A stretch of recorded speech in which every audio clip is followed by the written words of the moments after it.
Carola Rackete, a sea captain and pro-migrant activist, has demanded that the European Union defund its border agency Frontex, claiming that the political bloc and several of its member states are preventing migrants from being transported to Europe.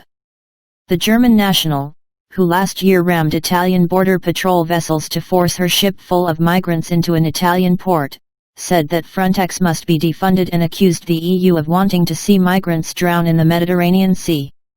Rackete said migrants were drowning in the Mediterranean, because the European Union wants them to drown, to scare those who might attempt to cross. They drown because Europe denies them access to any safe routes and leaves them no options other than to risk their lives at sea, Infomigrants reports. She went on to accuse Frontex of facilitating the racist border policy of European states. "We have to tear down Fortress Europe, created to let the poor die off the Mediterranean shores where no one sees them."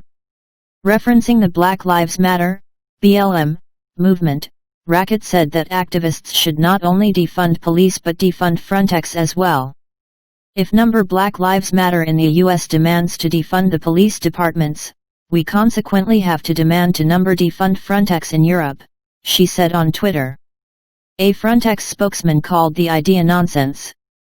The remarks are not the first controversial statements from the far-left activist. Last year, Rackete demanded the EU take in at least 500,000 migrants from Libya and said Europe should take in climate refugees. The collapse of the climate system causes climate refugees, which we naturally have to absorb.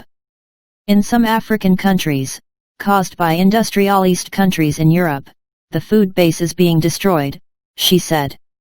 Rackete, who was formerly a captain of a vessel belonging to the German NGO Sea-Watch, had also come into conflict with populist Italian Senator Matteo Salvini.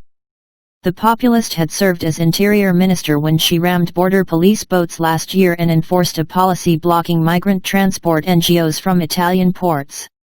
In July of last year, Rackete announced she would be pursuing defamation charges against Salvini, who did not hesitate to criticize her actions on social media, accusing her and Sea-Watch of human trafficking.